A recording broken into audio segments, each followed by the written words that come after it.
Assalamualaikum warahmatullahi wabarakatuh. Alhamdulillahi rabbil alamin, wassalatu wassalamu ala sayyidil mursalin wa ala alihi wa sahbihi ajma'in.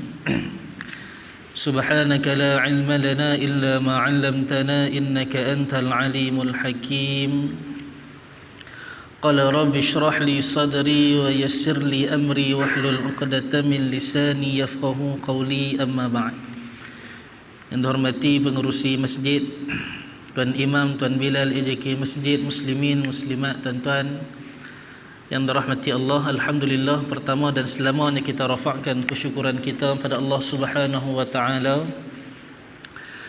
Kerana dengan kasih sayang Allah Subhanahu wa taala masih lagi mengurniakan pada kita nikmat panjangnya usia untuk kita terus berada di tahun yang baharu bagi kiraan kalender hijrah. Di tuan-tuan yang dirahmati Allah, hari ini merupakan tanggal 10 Muharram. Saya kira ramailah yang berpuasa, dan alhamdulillah kuliah kita pun sampai Isyak kena berhenti dah, dan kita bolehlah balik makan nasi. Dan ini mungkin kita buka yang ringan dulu. Saat lagi lepas Isyak, insya-Allah kita makan yang berat pula. Kalau orang sini mungkin makan roti Arab pada depan tu. Baik, jadi tuan-tuan yang dirahmati Allah, menjadi khilaf di antara para asatidzah kadang-kadang menjawab persoalan berkenaan dengan puasa pada 10 Muharram ni.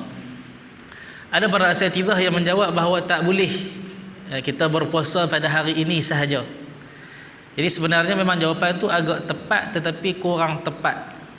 Kerana Al-Imam Asy-Syafi'i rahimahullahu ta'ala menyatakan bahawa la ba'sa ay yasumal 'ashir wahdah. Tidak mengapa sekiranya kita berpuasa hanya pada 10 Muharram sahaja. Tetapi Al-Imam An-Nawawi rahimahullahu ta'ala menyatakan bahawa orang yang berpuasa 10 Muharram sahaja hukumnya makruh sahaja. Afdal dia puasa 9, 10 ataupun 10, 11 ataupun 9, 10 dan juga 11. Baik tuan-tuan yang dirahmati Allah, kita sekarang ni berada di bulan Muharram, iaitu termasuk dalam bulan-bulan haram. Bulan haram ni ada 4 dalam setahun. Yang pertama Muharram, yang kedua Rajab, yang ketiga Zulqa'dah, dan yang keempat Zulhijjah. Kata Al-Imam Ibn Hajar Asqalani dalam kitab beliau Fathul Bari, bulan haram yang 4 ni kalau kita tengok kedudukan dia sangat-sangat cantik. Yang pertama bulan Muharram duduk di awal tahun. Yang kedua bulan Rajab duduk di pertengahan tahun. Kemudian mutawaliyat, 2 bulan yang berturut-turut duduk di akhir tahun, iaitu Zulqa'dah dan juga Zulhijjah. Maka kata Al-Imam Ibn Hajar Asqalani, ini merupakan hikmah yang sangat besar. Ketika mana seorang manusia nak masuk tahun baru, adanya bulan haram, iaitu Muharram. Bulan haram ni bulan yang mulia lah. Kata ulama, bulan haram ni 4 bulan ni kalau kita buat amalan dalam bulan ni, digandakan pahala kita. Dan kalau dibuat dosa ataupun maksiat, juga digandakan dosa tersebut.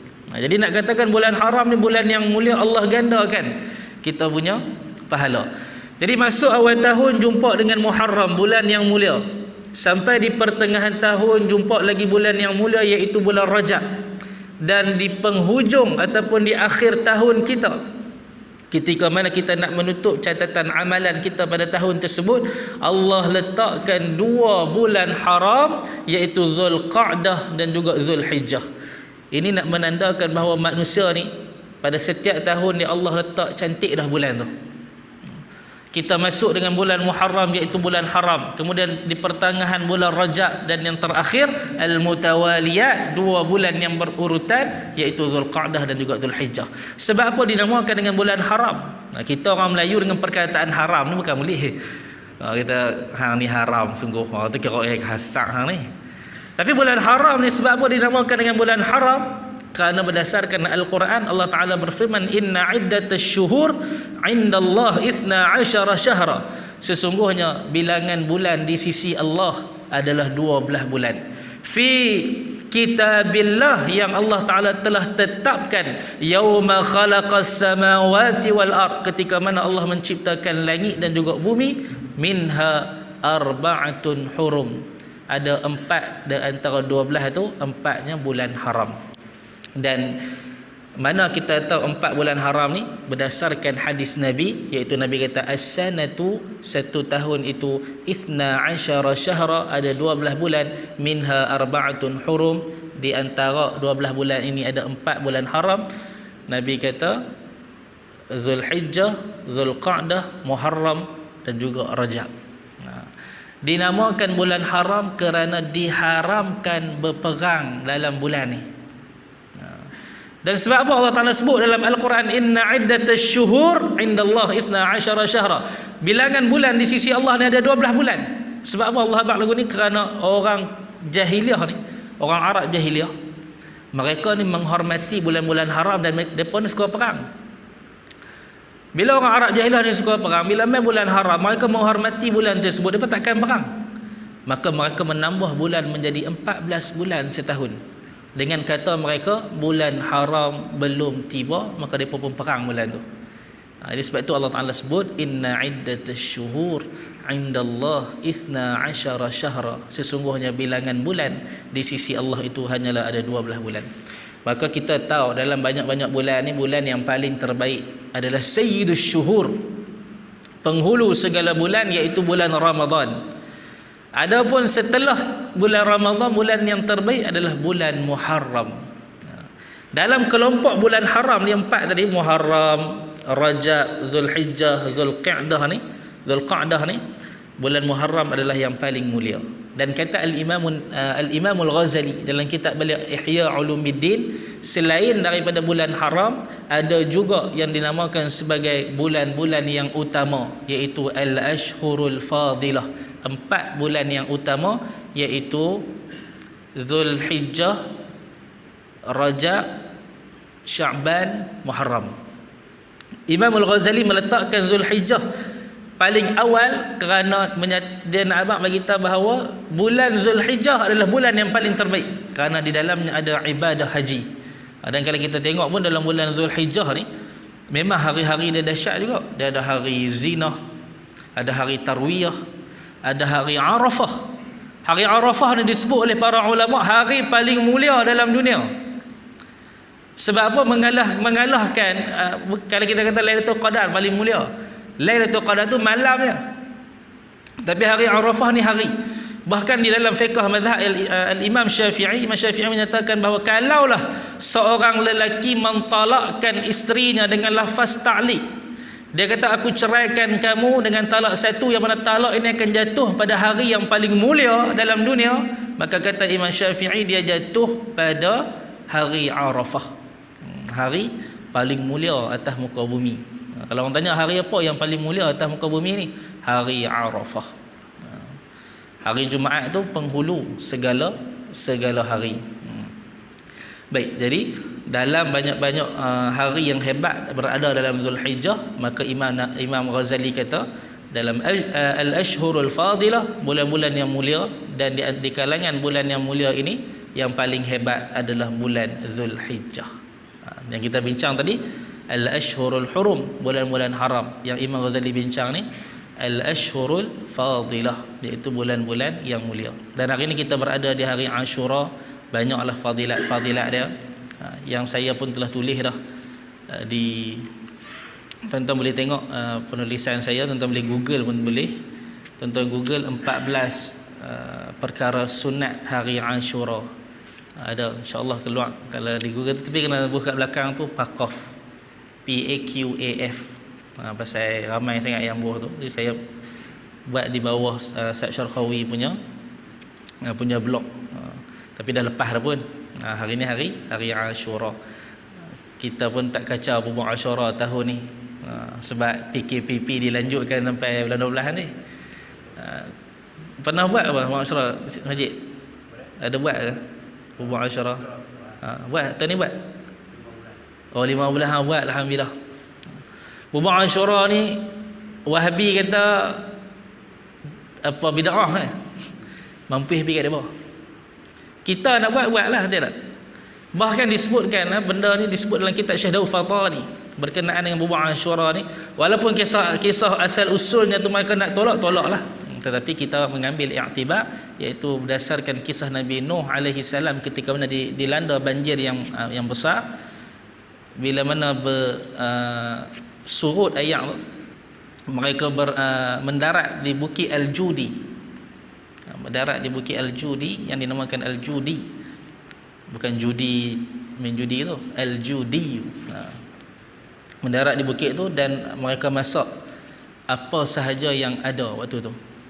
Maka buatlah bubur yang dibubuh bijirin-bijirin yang tinggal dalam bahtera tu. Maka sebab tu bubur Asyura kan kita bubuh je apa-apa yang kita suka. Ada setengah orang dia tak suka pisang, dia tak bubuh pisang. Ada setengah orang dia suka pisang, dia bubuh. Jadi keadaan apa yang ada. Dan kita tak ambil pun kisah tu sebagai kisah yang sahih. Apa yang kita nak buat dengan bubur Asyura ni, yang pertama bila masak ni dia kena masak ramai pasal nak kacau dia tu. Daripada awal kacau dia tu berjam-jam. Bila mana kacau ramai-ramai ni, hubungan silaturahim ni ada. Betul tak? Mana ada orang buat bubur Asyura ni di rumah tuan ni? Seorang-seorang dia buat kacau? Jarang. Orang akan buat di masjid, orang akan buat bersama dengan keluarga besar. Nak menunjukkan bahawa nak mengeratkan hubungan silaturahim sesama kita. Itu yang pertama. Yang kedua, lepas kita kacau bubur tu, kita tak pernah jual ya. Betul tak? Kita akan bagi free je. Nak menunjukkan bahawa masjid, tempat utama yang kita buat bubur Asyura, nak bagi makan pula kepada orang setempat. Dan rata-rata semua kawasan masjid ni akan dapat bubur Asyura tu seorang sebekah. Jadi dia banyak benda dia yang kita dapat simpulkan dan dapat pahala banyak bagi orang yang kacau bubur Asyura. Dalam duk kacau tu kita ada sifat ta'awanu, saling bantu membantu. Sat lagi aku kacau agak letih, bagi kawan kita pula. Sat lagi pak cik ni kacau letih, bagi anak muda pula. Bagi anak muda pun letih, bagi pula dekat pak cik ni. Dalam duk kacau tu lagi kita sembang senyum, dapat pahala lagi. Jumpa dengan orang yang dah lama tak jumpa, tanya khabar dia, sihat ke pak cik, lama tak jumpa, dapat pahala lagi. Sebab tu kita nak mengambil satu benda yang lebih banyak manfaatnya. Dan inilah yang disebutkan oleh Syekh Daud Fatani berkenaan dengan kacau bubur Asyura ni. Jadi janganlah kita, kadang-kadang dengan sebab kita kacau ni, orang yang bergaduh tu boleh jadi rapat balik dan sebagainya. Baik tuan-tuan yang dirahmati Allah, tu sebuah sedikitlah mukadimah kita kerana bertepatan dengan hari Asyura ni, tapi tak mau bahas panjang kerana insya-Allah saya akan mula kuliah bulanan. Saya pun tak pasti kuliah bulanan betul lah. Sabtu minggu keempat, Sabtu, tapi kalau ikut jadual, ikut kalender, hari ni Sabtu kelima kan. Kira minggu lepas tak ada ustaz, minggu keempat lah. Okay. Dan saya akan menggunakan kitab Bisyaratul Amilin wa Nadharatul Ghafilin. Ni tentang kalau nak belilah, boleh beli di kedai Arab di Barang Serai tu. Harga dia RM5, 5 kupang. Kalau nak suruh saya beli pun insya-Allah, kalau saya main kuliah belah sini, tapi saya jarang main. Kalau tuan-tuan ada yang nak pergi, boleh tolong beli kat kan, RM5, 5 pound je harga dia. Basyaratul Amilin wa Nadharatul Ghafilin. Saya nak bawa kitab pedoman solat jemaah karangan Datuk Mufti Wilayah sekarang ni. Tetapi saya risau takut solat jemaah ni dah ramai dah para asatizah yang bawa. Lepas tu saya tengok tadi, saya nak bawa kitab Qatrul Ghaisiyah, tapi Qatrul Ghaisiyah ni pun dia agak masyhur, kisah ada ustaz yang bawa juga.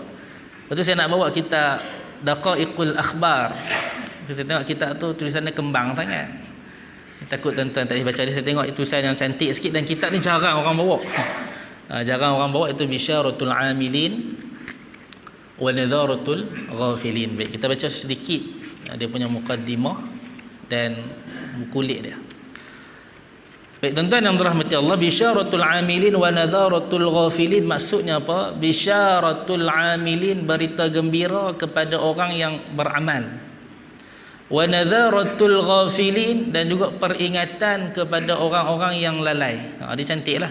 Dan kitab ni dikarang oleh tabib ataupun doktor pertama tanah Melayu, iaitu Syekh Ahmad bin Muhammad Zain bin Mustafa bin Muhammad Al-Fatani. Kalau tuan-tuan tengok manaqib dia, dia seorang dia bidang kedoktoran, dan dia telah mengarang sebanyak 160 buah buku berkenaan dengan kedoktoran. Dan dia juga alim di dalam bidang ilmu agama. Jadi ataupun kita namakan dia sebagai Syekh Ahmad Al-Fatani. Dia ni belajar di Mekah, kemudian belajar di Mesir, kemudian balik mengajar di Mekah, mengajar di Mekah dan meninggal pun di Mekah Al-Mukarramah. InsyaAllah nanti kita akan cerita dia punya manaqib dia sedikit demi sedikit. Bismillahirrahmanirrahim. Qala musannif rahimahullah wa nafa'ana bihi wa bi'ulumihi fid dharain amin. Saya baca mukadimah sikit ya malam ni. Bismillahirrahmanirrahim. Alhamdulillahilladzi nazzala huda wa mau'izatan lil ibad ahsanal hadis. Bermula puji itu bagi Tuhan yang menurunkan hal keadaannya, pertunjukan dan pengajaran bagi segala hambanya akan seelok-elok perkataan, iaitulah Quran yang mulia. Baik. Bila mana kita baca kitab Jawi Lama, tuan-tuan saya buka Jawi Lama ni, takkan pernah para alim ulama meninggalkan menulis Bismillahirrahmanirrahim. Dan kita pun kalau baca jangan pernah tinggal. Jangan pernah tinggal membaca Bismillahirrahmanirrahim. Dan kita ambil sedikit berkenaan dengan faedah Bismillahirrahmanirrahim ni. Kalau kita perhati tuan-tuan, perkataan Bismillahirrahmanirrahim ni bila mana diterjemahkan kepada bahasa Melayu, kita rasa macam ada something wrong sikit. Kita terjemah dengan nama Allah yang Maha Pemurah lagi Maha Penyayang. Kalau kita tengok dalam bahasa Melayu tuan-tuan, boleh ke dengan ni duduk di depan? Betul tak? Contoh saya mai tadi nak kereta. Saya nak abang saya mai dengan kereta. Saya terus tuan-tuan dengan kereta. Tuan-tuan kata dia ni selepa ni. Ataupun saya nak minum dengan cawan. Saya kata tuan-tuan minum, saya tak kata minum, saya kata tuan-tuan dengan cawan. Maka Bismillahirrahmanirrahim tiba-tiba dengan duduk di depan, dengan nama Allah yang Maha Pemurah lagi Maha Penyayang. Nanti tak? Sebab itu tuan-tuan dalam kitab Jawi Lama yang ni dia tak terjemah. Sebab dia tulis pada Alhamdulillah. Tuan-tuan buka kitab Jawi Lama yang lain, dia akan terjemah Bismillahirrahmanirrahim lain daripada terjemahan kita. Saya mengaji di Ghafar, kalau Bismillahirrahmanirrahim saya akan terjemah dengan nama Allah yang Maha Pemurah lagi Maha Penyayang. Kitab Jawi Lama kita tahu para tutuk guru yang terjemah kitab yang ni pun, yang ni karangan, ada kitab yang diterjemahkan. Kita tahu dah, kalau tok guru terjemah kitab takkan pernah jatuh tuan ni. Sebab depa alim sungguh dalam nahwu saraf. Dan kalau tuan-tuan tengok terjemahan Bismillahirrahmanirrahim, dia akan letak apa? Dengan nama Allah tu kita. Tapi tok guru ni dia letak apa? Aku mulai kitab ini dengan nama Allah. Tu kalau dia terjemah. Kita nak kata dia salah kan, sebab mana ada aku, betul tak? Bismillahirrahmanirrahim dia terjemah aku mulai, itu terjemahan tu. Adakah salah terjemahan meletakkan aku mulai tu? Maka sebenarnya bila mana kita tilik, kita kaji tuan-tuan, rupanya inilah terjemahan yang paling tepat. Kerana ba ini dia memerlukan kepada orang panggil apa, kena dengan ni dia kena ada sebelum tu, orang panggil istilah dalam bahasa Melayu tu. Ba ini dia kena ada sebelum dia tu. Sebelum dia tu kita yang kena takdir sendiri, kita yang kena letak sendiri. Pengarang dia letak aku mulai menterjemah kitab ini. Maka kita pun macam tu juga. Kalau kita nak minum, aku nak minum dengan nama Allah, tapi kita tak sebutlah aku minum tu dalam hati kita lah. Tapi sebenarnya kita dah terjemahkan dengan terjemahan yang tepat. Contoh kita nak masuk masjid, Bismillahirrahmanirrahim. Memang dalam lafaz kita Bismillah, tetapi kita nak masuk tu, aku nak masuk masjid dengan nama Allah yang Maha Pemurah lagi Maha Penyayang. Tidak. Kita nak makan nasi, aku nak makan dengan nama Allah yang Maha Pemurah lagi Maha Penyayang. Maka Allah Ta'ala memberikan kepada kita lafaz yang umum, iaitu dengan nama Allah. Kamu nak buat kerja apa? Takdir sendiri. Nak masuk masjid, takdir dengan aku nak masuk masjid. Nak makan, takdir dengan aku nak makan. Nak minum, takdir dengan aku nak minum. Maka sebab tu kalau tuan-tuan tengok terjemahan para alim ulama, ya Allah memang dahsyat tuan-tuan ni. Aku mulai kitab ini, aku mulai menterjemah kitab ini dengan nama Allah. Dia terjemah sekali yang mahzuf, sekali yang terjatuh tu, sekali yang dilafaz dalam hati tu, dia terjemah masuk dalam kitab. Ada ulama yang terjemah, aku mulai terjemah kitab ini dengan nama Allah yang Maha Pemurah lagi Maha Penyayang. Ada juga ulama dengan nama Allah yang Maha Pemurah lagi Maha Penyayang, aku mulai terjemah kitab ini. Dia tak di belakang. Sebab dia nak kata nama Allah ni duduk di depan, nama aku ni yang duduk di belakang. Tetapi kata ulama, yang mana lebih afdal, aku mulai ni dengan aku mulai duduk di depan ataupun aku mulai duduk di belakang ni? Kata ulama, yang lebih afdal adalah aku mulai itu duduk di depan. Tu alim Tok Guru ni. Kita baca kenapa ada aku ni? Itulah terjemahan yang tepat. Bismillahirrahmanirrahim. Kita nak terjemah apa? Aku mulai membaca kitab ini. Aqra'u hadzal kitab bismillahirrahmanirrahim. Aku mulai membaca kitab ini dengan nama Allah yang Maha Pemurah lagi Maha Penyayang. Pengarang dia tulis apa? U'allifu hadzal kitab bismillahirrahmanirrahim. Aku mula mengarang kitab ini dengan nama Allah yang Maha Pemurah lagi Maha Penyayang. Sebab tu kalau kita mengaji kitab Jawi lama ni mengantuk tuan ni. Betul tak? Syarahan dia tu, ni baru saya syarah, saya ni ilmu sikit. Kalau Tok Guru main syarah dia luas lagi tuan ni, lagi wasiat. Tu yang Tok Guru main tu bismillahirrahmanirrahim. Lena dah 4 orang. Alhamdulillahirabbil alamin, setengah lena. Adapun bermula, kelam semua tinggal seorang. Hak seorang pun mata duk gitu. Tapi yang ni berkat tuan ni. Ngaji dengan Tok Guru ni berkat kerana penerangan dia tu, penerangan yang Tok Guru ni kalau baca kitab rapat, terang habis. Terang. Kalau kita ni Ar-Rahman ni yang Maha Pemurah, Allah bagi, Allah Maha Pemurah ni bagi kepada orang Islam, bagi juga kepada orang bukan Islam. Tidak. Ar-Rahim khusus kepada orang Islam. Tok Guru dia tak syarah tu, dia syarah Ar-Rahman tu sebab apa Allah bagi kepada orang Islam dengan orang bukan Islam. Ar-Rahim orang Islam saja sebab Ar-Rahman ini dinilai dengan bilangan huruf tu. Ra, ha, min, alif, nun. Rahman 5 huruf.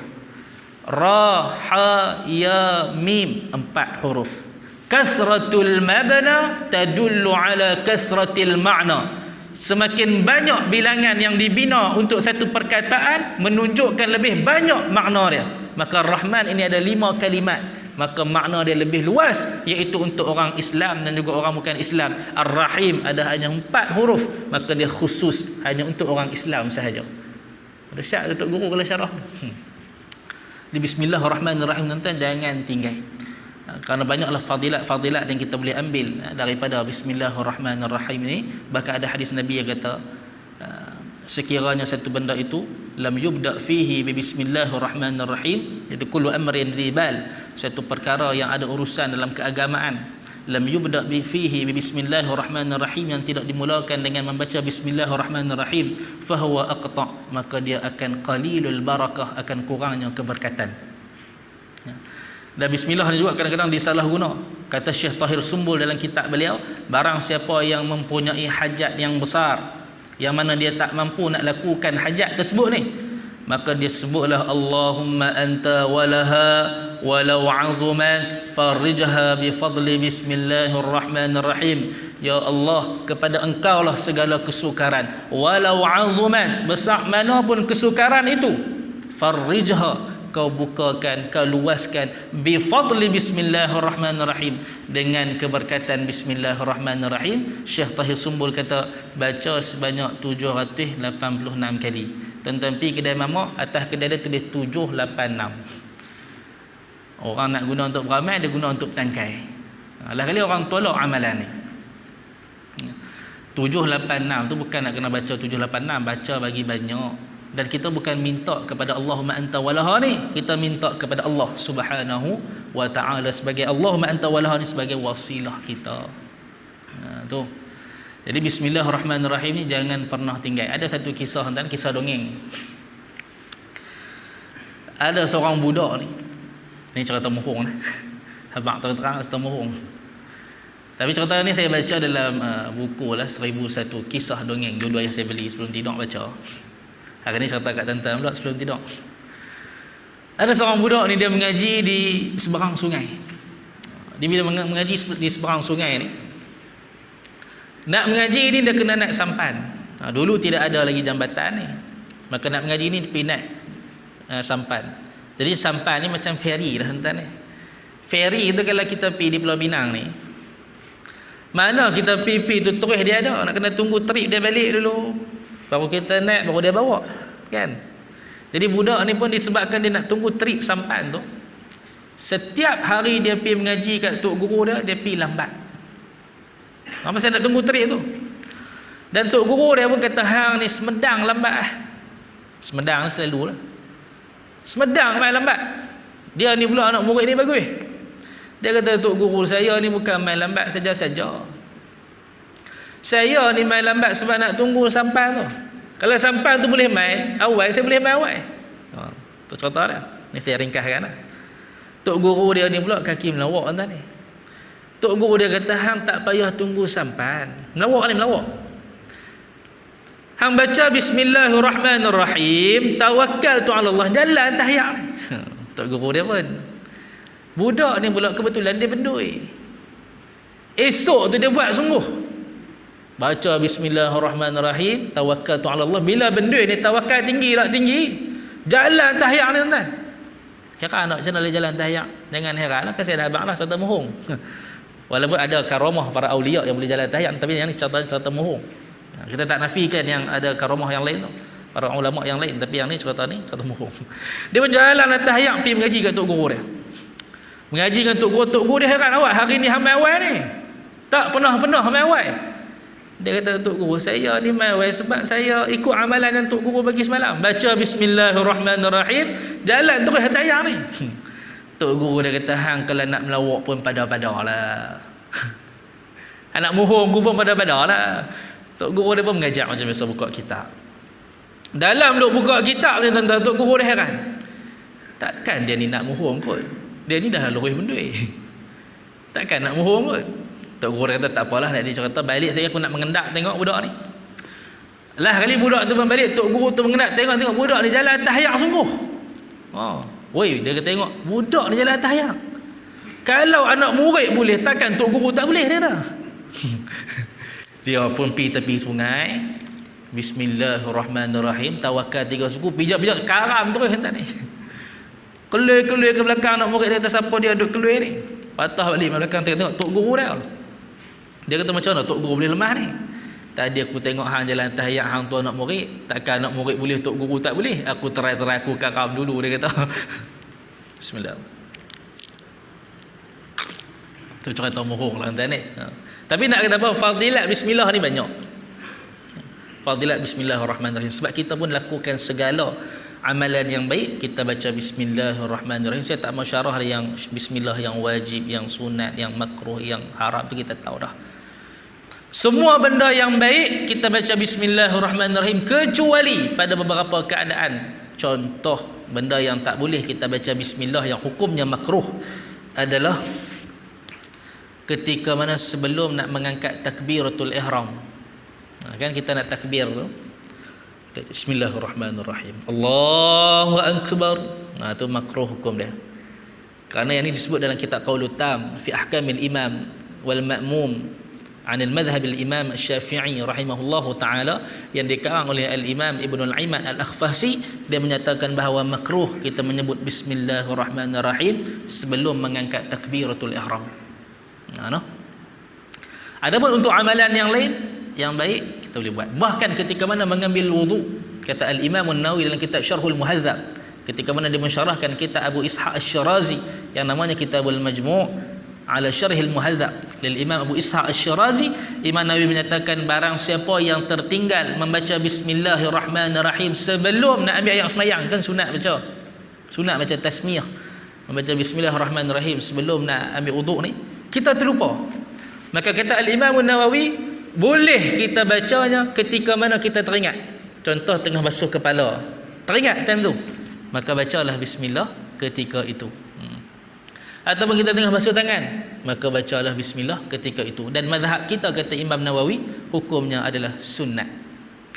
Adapun mazhab Imam Ahmad ibn Hanbal dalam satu riwayat menyatakan bahawa membaca bismillahirrahmanirrahim sebelum mengambil ayat semayang tu hukumnya adalah wajib.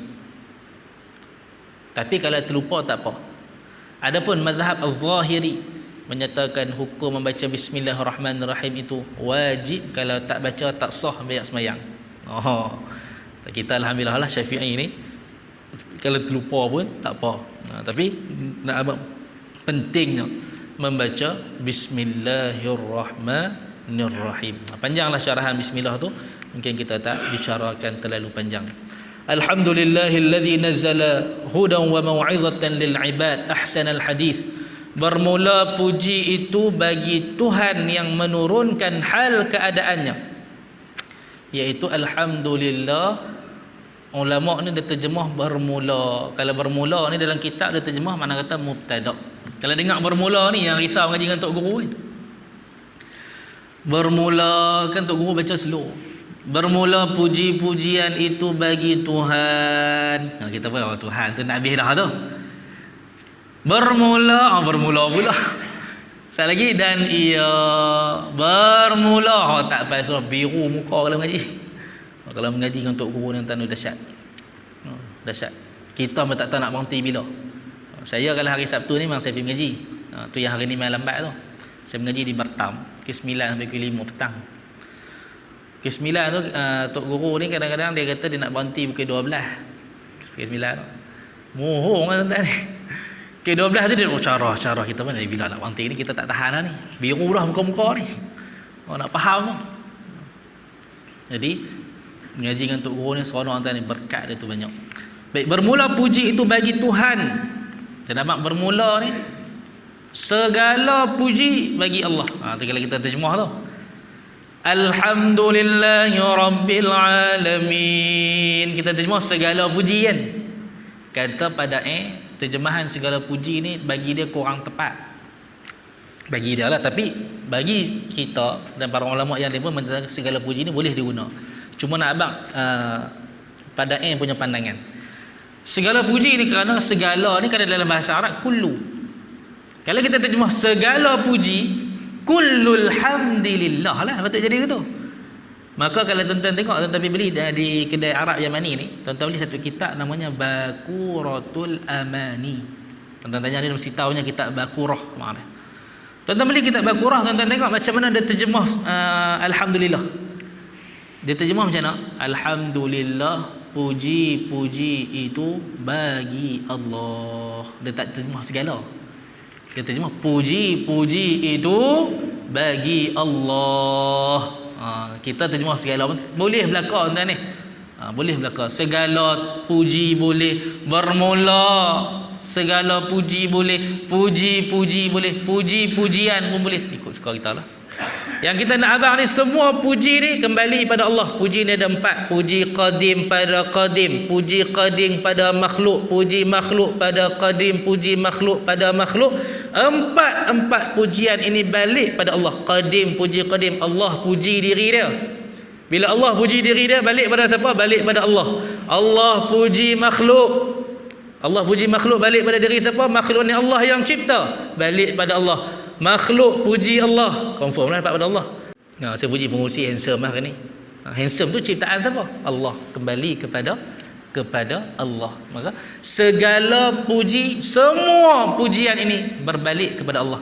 Sebab tu tuan-tuan, tinggi mana pun jawatan kita, hebat mana pun kita, tinggi mana pun ilmu yang ada pada diri kita, kita akan rasa tawaduk bila mana kita sembahyang, kita meletakkan dahi di bawah. Sepatutnya kalau orang memahami makna dalam solat, dia takkan pernah rasa diri dia ni makan puji orang Kedah kata. Makan puji dia, orang puji sikit, oh kembang. Dia kata pengurusi hebat lah. Oh, saya memang hebat lah, saya pun pengurusi bertahun-tahun dah. Kita takkan rasa lagu tu. Sebab apa? Kita takbir Allahu Akbar, habis baca doa iftitah, alhamdulillahi rabbil alamin. Segala puji semua milik Allah. Aku tak ada apa-apa pun. Tinggi jawatan kita, kita bos sekalipun tuan-tuan. Sebab tu kata tuan-tuan tengok, majikan yang memahami ilmu tuan-tuan ni, dia dengan anak buah dia rasa sama kan. Dia memahami ilmu ni.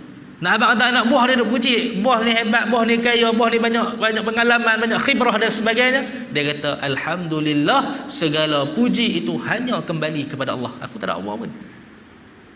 Betul. Kalau kita betul-betul memahami makna yang kita sebut di dalam solat kita, segala puji itu bagi Allah. Bagi Allah, Tuhan yang menurunkan hal keadaannya. Turun apa? Petunjuk dan pengajaran bagi segala hamba-Nya. Jadi Allah lah yang menurunkan petunjuk dan juga pengajaran, iaitu hidayah kepada kita. Petunjuk. Orang ulama tauhid ni dia bicara berkenaan dengan iman. Kita ni beriman pada Allah. Iman tu makhluk ke qadim? Tu dalam furu' masail ada bincang benda ni. Iman ni qadim ke dia makhluk? Maka kata ulama, iman itu adalah makhluk kerana dia terbit daripada manusia. Iman ni apa dia? Menyaksikan dengan tasdiqu bil qalbi, kan, menyaksikan dengan hati. Kemudian wa taqriru bil lisan, dan kita melafazkan dengan lisan asyhadu an la ilaha illallah tu. Kemudian wa amalu bil jawarih, dan juga melakukan dengan jawarih kita. Saya mengerti anda sebenarnya dengan jawarih kita. Maka iman itu adalah makhluk, hidayah Allah itu adalah qadim. Dia ada petunjuk, ada hidayah, ada beriman, ada taufik. Taufik ni pula pilihan Allah Taala. Kalau tuan-tuan aja dengar, ustaz kata alhamdulillah tuan-tuan kita dapat hidayah dan juga taufik. Hidayah ni apa dia? Ramai orang dapat. Adapun taufik tak ramai orang dapat. Taufik ini adalah pilihan Allah. Dalam ramai-ramai manusia di kampung kita ni yang boleh main mengaji kita, itulah yang dinamakan pilihan Allah. Kata guru saya tuan ni, orang yang boleh duduk dalam masjid mengaji sampai Isyak, percayalah diri dia ni, yang ketika mana duduk ni, dia kena sedar bahawa diri dia adalah diri yang Allah pilih. Kerana masjid ini merupakan rumah Allah, tidak? Bukan pengerusi punya, bukan tok imam punya, bukan AJK punya, bukan YB punya, tetapi masjid ini adalah Allah. Seorang tuan rumah, dia takkan bagi orang lain duduk dalam rumah dia lama, melainkan dia sayang kepada orang tersebut.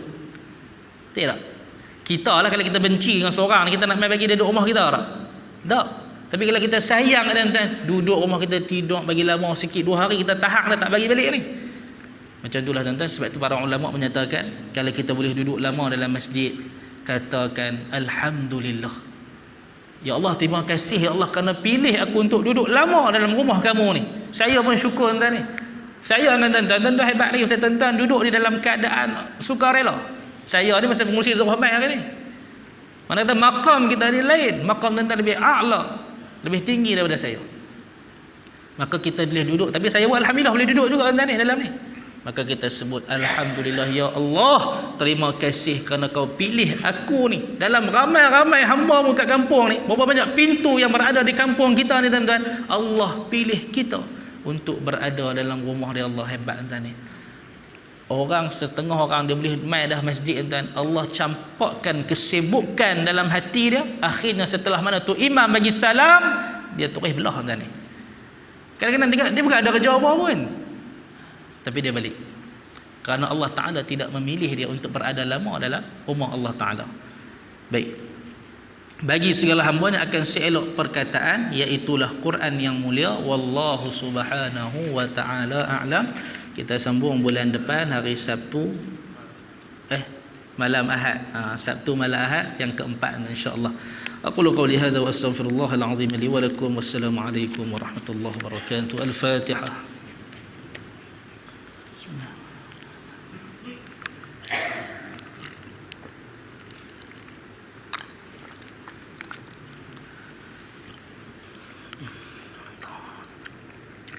Bismillahirrahmanirrahim. Alhamdulillah rabbil alamin, wassalatu wassalamu ala sayyidil mursalin wa ala alihi wa sahbihi ajma'in.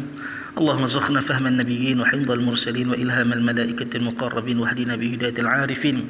Allahumma inna na'udzubika minal barasi wal jununi wal judham wa min sayyi'il asqam. Sallallahu ala sayyidina Muhammadin wa ala alihi wa sahbihi ajma'in. Walhamdulillahi rabbil alamin.